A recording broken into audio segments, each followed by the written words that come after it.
तो अब इस वीडियो में देखेंगे खंड पा। और पा खंड में कितने सवाल होंगे? 25 सवाल होंगे, ठीक है? और इसमें सभी खंड करना है। तो खंड बा का सवाल नंबर पहला देखते हैं। पहला सवाल, हमें सभी खंड करना है और इसका प्रत्येक सवाल देखो कह दिया है। जो सवाल नंबर 1 है, प्रत्येक सवाल 2 अंक का होगा, क्योंकि उसके अंकों के सामने ही ये दे दिए गए हैं, ठीक है? तो हमें क्या है, कैसे हल करना है? तो बारी-बारी से हल करते हुए चलेंगे। तो जैसे 2 का का, यानी एक खंड पहा का पहले सवाल नंबर का जो दिए हैं वो क्या कह रहा है? कह रहा है 2 धनात्मक पूर्णांकों का गुणनफल 2 से विभाज्य है। यह कथन सत्य है या असत्य? कारण बताइए। ठीक? तो इसको हल करके हम कारण सहित पूरा ब्यौरा देंगे। ठीक? तो 2 धनात्मक पूर्णांक, सबसे पहले हम मान लेते हैं, माना 2 क्रमागत, क्योंकि क्रमागत का है ना, तो हम यही मानेंगे, क्रमागत धनात्मक पूर्णांक बराबर 1 मान लेते हैं। जैसे 2m और दूसरा 2m प्लस 1, ये हो जाएगा, क्योंकि देखो m में एक ऐड कर दिया तभी तो अगला पूर्णांक आ जाएगा। ठीक? तो ऐसे हमने मान लिया। अब क्या करें, दो धनात्मक पूर्णांकों का गुणनफल 2 से विभाज्य, ये हमें बताना है। तो इन दोनों का गुणा करा देते हैं, क्या लिख करके? प्रश्नानुसार। ठीक है? प्रश्नानुसार। प्रश्नानुसार करेंगे। पहला पूर्णांक क्या होगा? 2m, तो 2m इंटू 2m प्लस 1। तो इसमें एक हम सिंपल सा काम करते हैं। काम क्या करते हैं, 2 को बाहर रखते हैं, अंदर 2 का गुणा m का गुणा करा दो, या चलो यहीं से हम देख सकते हैं, है ना? लेकिन हम 2 को बाहर रख रहे हैं और m का अंदर गुणा करा रहे हैं, तो m का जब 2m में होगा तो हो जाएगा 2m स्क्वायर, और प्लस m का 1 में तो m। अब यहाँ ये देखो 2 से विभाज्य है ना? 2 से विभाज्य है। और ये हमने क्या कहा? 2 से विभाज्य है। यह कथन सत्य है या असत्य? तो हम यही कह सकते हैं, यह कथन, चूंकि ये 2 से विभाज्य है, और इस तरीके से लिख देंगे, चूंकि ये 2 से विभाज्य है। ठीक है ना? 2 से विभाज्य है और इसलिए ये कथन सत्य है। भाई 2 से विभाज्य हो गया और यही तो हमें कहना था, तो वो 2 से विभाज्य है। ये कथन सत्य है या असत्य? तो चूंकि ये 2 से विभाज्य है, इसलिए कथन सत्य हो गया। और का कारण बताइए, तो कारण क्या हो जाएगा? चूंकि 2 एक सम संख्या है, इसलिए ये 2 से विभाज्य है, तो कारण भी हो गया। ठीक? तो अब हम इसी तरीके से अगला नंबर सवाल देखेंगे, यानी प्रश्न 1 का खा नंबर, है ना? अब देखिए अगला सवाल कह रहा है, यदि काट थीटा बराबर 7/8, तो 1 plus sine theta into 1 minus sine theta upon 1 plus cos theta upon 1 minus cos theta का मान निकालिए। ठीक? तो हमें सबसे पहले क्या करना है, जो हमें मान पता है उस मान को ही हम लिख लेंगे। ठीक? अब ये हमने लिख लिया। अब देखो जो सवाल दिया उस सवाल को यहीं पर नोट कर लेंगे। तो सवाल है हमें 1 plus sine theta into 1 minus sine theta upon 1 plus cos theta upon 1 minus cos theta बराबर। अब इसका मान ज्ञात करना है, तो हम पहले क्या करें, ऊपर ऊपर का गुणा और नीचे नीचे का गुणा करा लेते हैं। तो 1 minus sine theta 1 plus cos sine theta हो जाएगा 1 माइनस साइन स्क्वायर थीटा। ठीक है? ए प्लस बी इंटू ए माइनस बी वाला फार्मूला से हुआ है। अपान इसी प्रकार से नीचे से 1 माइनस cos स्क्वायर थीटा। ठीक, ये हो गया। अब 1 माइनस साइन स्क्वायर थीटा बराबर होता है cos स्क्वायर थीटा, और अब 1 माइनस cos स्क्वायर थीटा बराबर होता है साइन स्क्वायर थीटा। तो आप देखो सूत्र याद रखिए, और साइन cos अपान साइन होता है काट काट स्क्वायर थीटा। ठीक, तो इसको ऐसे लिख सकते हैं। अब काट स्क्वायर थीटा को अगर अब स्क्वायर है, तो इसको भी हम लिख सकते हैं काट थीटा का होल स्क्वायर, ऐसे लिखा जा सकता है।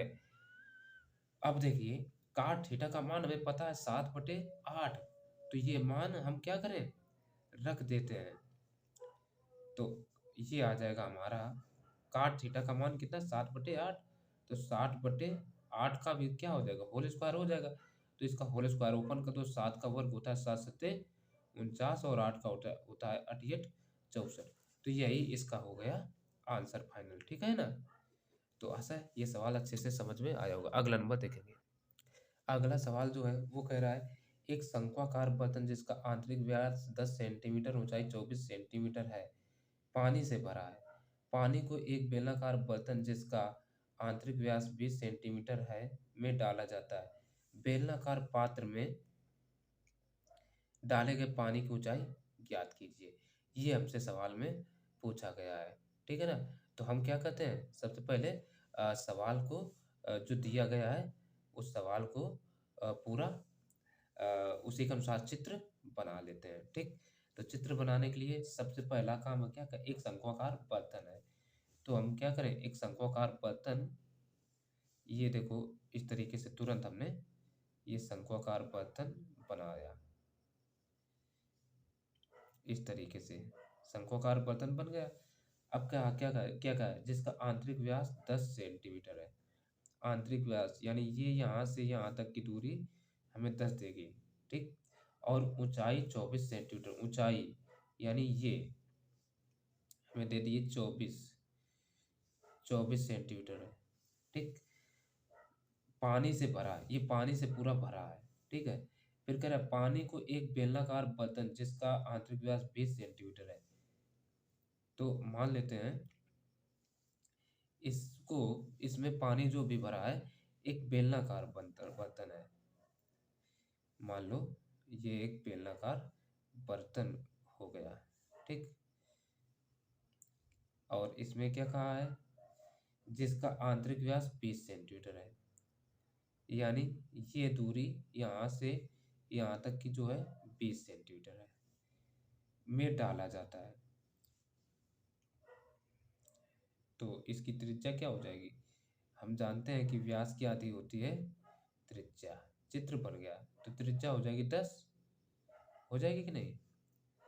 तो फिर क्या कहा है इसमें सवाल में, देखिए कहा है, सवाल में कहा बेलनाकार बर्तन में डाले गए पानी की ऊंचाई ज्ञात कीजिए। यानी इसकी हमें ऊंचाई पूछी गई है कि कितनी ऊंचाई तक पानी आएगा। तो उसको हम क्या करें, मान लेते हैं एच आएगा, ठीक। और इसकी ऊंचाई को कैपिटल एच मानेंगे, अब भाई कहेंगे, ठीक है ना, ठीक, कैपिटल एच।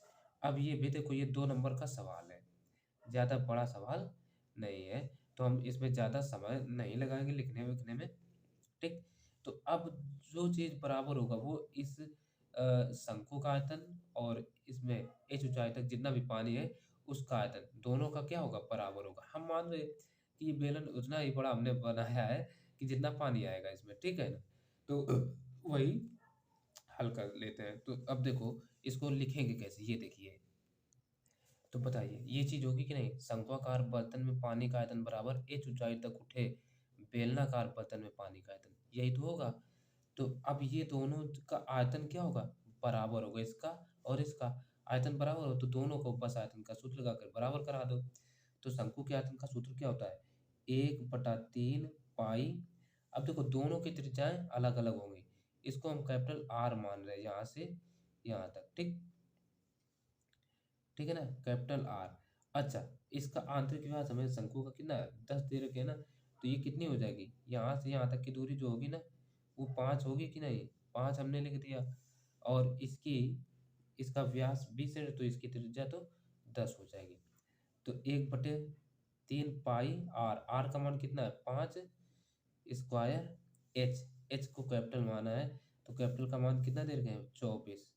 तो 24 बराबर ये है बेलनाकार, तो ये हो जाएगा पाई आर, आर का मान दे रखे हैं 10। तो 10 का स्क्वायर इंटू एच, एच तो हमें ज्ञात ही करना है तो एच मान लिया। तो अब देखो 3 एकम 3, 3 अट्ठे 24, ये हो जाएगा। तो ये आ जाएगा पाई इंटू ये कितना है 200, नहीं 25 इंटू 8 बराबर इधर से पाई इंटू 100 इंटू ये क्या है एच। ठीक। तो पाई से पाई तो कैंसिल आउट हो जाएगी। अब 25, एक हम 25, 25 चौको 100, 4 को 2 से, 4 कम 4, 4 दूना 8, यानी यहाँ से h बराबर कितना आ गया 2, और ये काय में था सेंटीमीटर में, तो लिख दो सेंटीमीटर। यही इतना ऊंचाई उठेगा पानी, और यही होगा इस सवाल का आंसर। ठीक। तो अगला नंबर भी अब देख लेते हैं।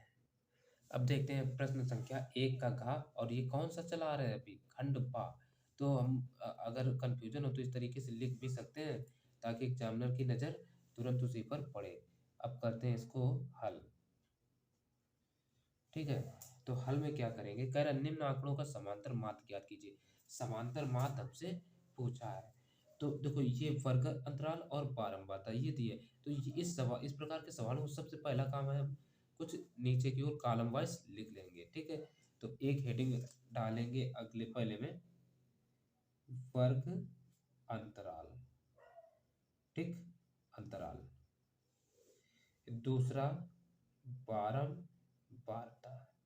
तो हम कुछ शॉर्ट में ऐसे लिख रहे हैं। ठीक। और तीसरा एक कॉलम बनाते हैं हम मध्य मान का। ठीक। अभी यहाँ तक लिख रहे हैं, पहले ये चीजें लिख लेते हैं।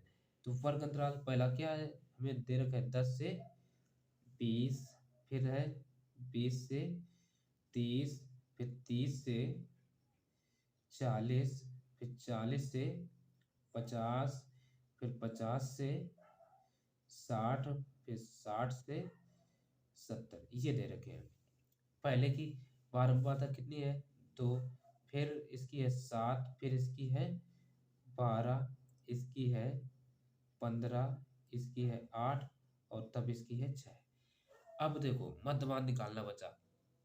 मध्यमान कैसे निकालेंगे, 10 और 20 के बीच में क्या आएगा, आएगा ये 15। 20 और 30 के बीच में क्या आएगा, 25। 25 30 और 40 के बीच में क्या आएगा, 35। अब 40 और 50 के बीच में क्या आएगा, 45। अब 50 60 के बीच में क्या आएगा, 55। 60 70 के बीच में क्या आएगा, 65। ये हो गए मध्यमान। ठीक। इस तरीके से मध्यमान निकाला जाता है।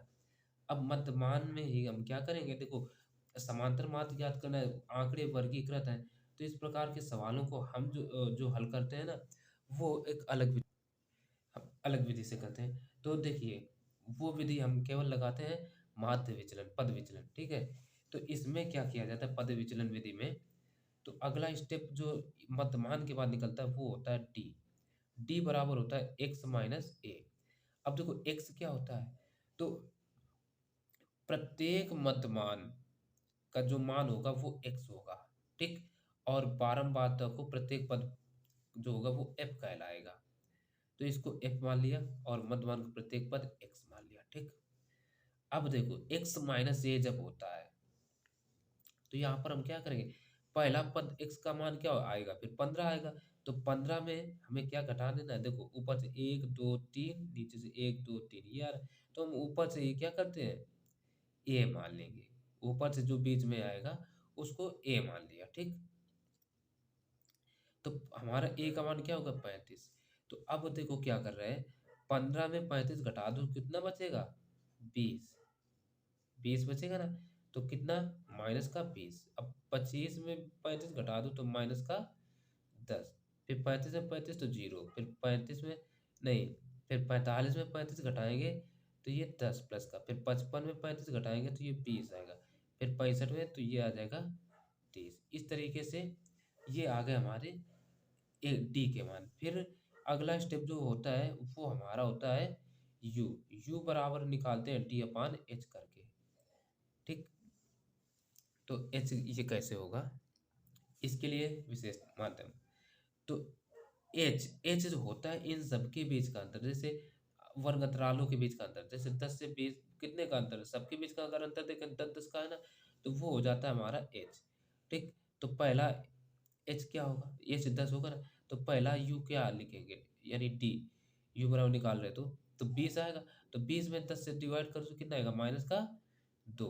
फिर इधर माइनस का 10/10 1, फिर जीरो, फिर 1, फिर 2, फिर 3। इस तरीके से फटाफट निकाल लिए। अब होता क्या है, F into H, F you, तो अगला कॉलम निकलेगा एफ यू का। तो एफ इंटू यू का क्या होगा, तो पहला मान पहले से गुणा, तो जैसे दो दूना चार यानी माइनस के चार, फिर सात का एक में तो सात एकम सात, फिर बारह का जीरो में तो जीरो, फिर पंद्रह का एक में तो पंद्रह एकम पंद्रह, फिर आठ का दो में तो आठ दूना सोलह, फिर छः का तीन में छः त्रिका अठारह। ये हो गया। अब देखो सिंपल सा काम क्या करेंगे, ये कितने हो गए, सात चार ग्यारह, माइनस के ग्यारह हो गए, तो पंद्रह में ग्यारह घटा दो कितना बचा चार, तो चार सोलह चार बीस अठारह अड़तीस हो गया। यानी सिग्मा एफ यू बराबर आ गया अड़तीस। ठीक, और सिग्मा एफ को भी जोड़ लो, सिग्मा एफ बराबर देखो, हम यहाँ से जोड़ के आठ छः चौदह, चौदह पंद्रह उनतीस, उनतीस और बारह इकतालीस, इकतालीस सात अड़तालीस दुई पचास, ये कितना होगा पचास। ठीक, तो अब देखो हमसे क्या पूछा, समांतर माध्य ज्ञात कीजिए, तो सूत्र लगा दो समांतर माध्य का, समांतर माध्य बराबर सूत्र होता है ए प्लस, जब हम माध्य विचलन से करते हैं इस प्रकार से, A plus sigma F U upon sigma F into H, क्योंकि एच का भी प्रयोग किया है ना, तो एच तक सूत्र लगाएंगे।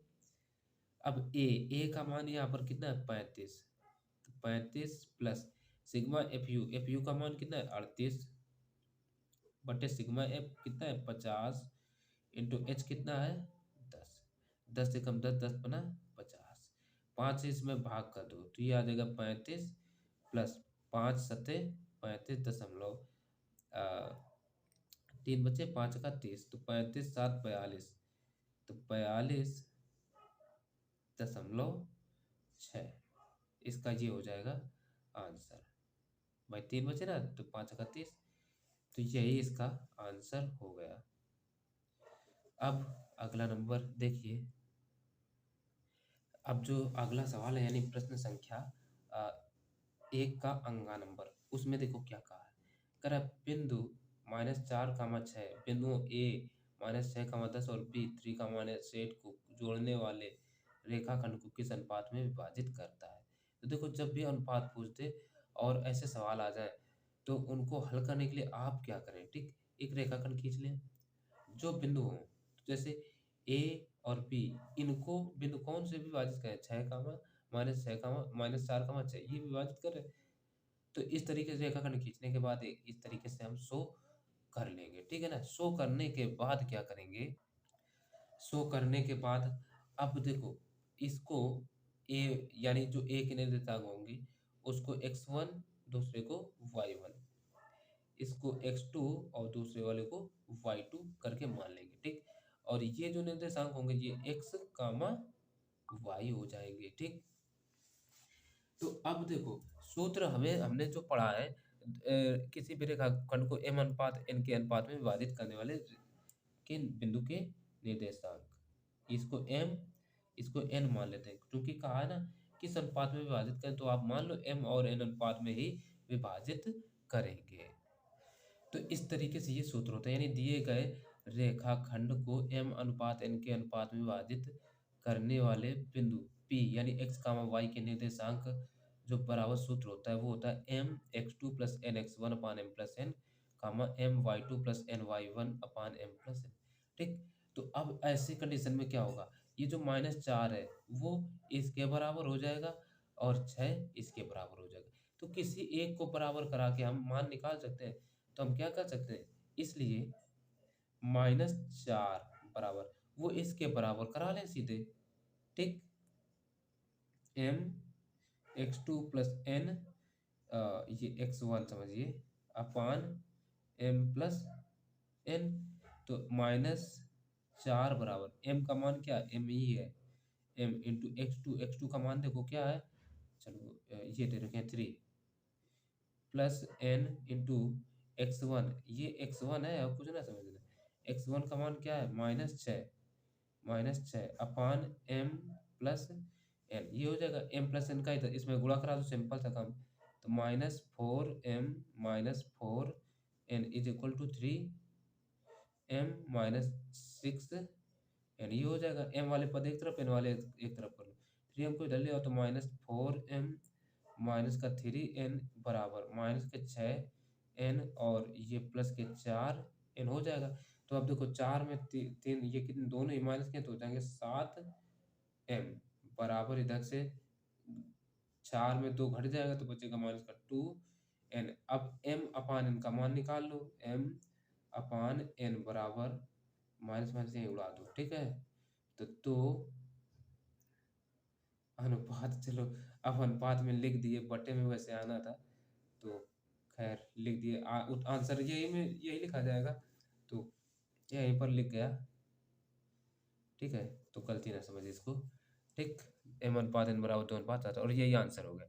तो अब अगला नंबर सवाल, अगला सवाल यानी प्रश्न संख्या 1 का चाखंड पा का हल कर रहे हैं।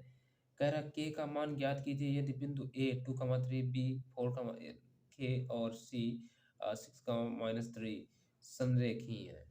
तो ये सवाल है। तो जब भी संरेखी कह दे तो तुरंत एक रेखा खींच दो, ठीक है। पहला ए, बीच में बी और तीसरा सी कर दो, संरेखी ये हो गया, ठीक। अब पहले ए के निर्देशांक क्या दे रहे हैं 2,3, तो 2,3 कर लो। बी के क्या दे रखे हैं 4, तो 4, कर लो। सी के क्या दे रखे हैं 6, -3, ठीक। ये x1, ये y1, ये x2 और ये y2, ये x3 और ये y3। अब देखो संरेखी होने की कंडीशन क्या होती है, ऐसी स्थिति में त्रिभुज कहीं से भी नहीं बन सकता है, ठीक। तो त्रिभुज का जो क्षेत्रफल होगा वो क्या होगा 0 आएगा, त्रिभुज बनेगा ही नहीं, ठीक है। तो इसलिए यहाँ पर हम दिखा देंगे चूंकि बिंदु संरेख है, ठीक है, या संरेखी है, कुछ भी लिख लो, संरेखी है, ठीक। इसलिए जो त्रिभुज का क्षेत्रफल होगा 0 होगा।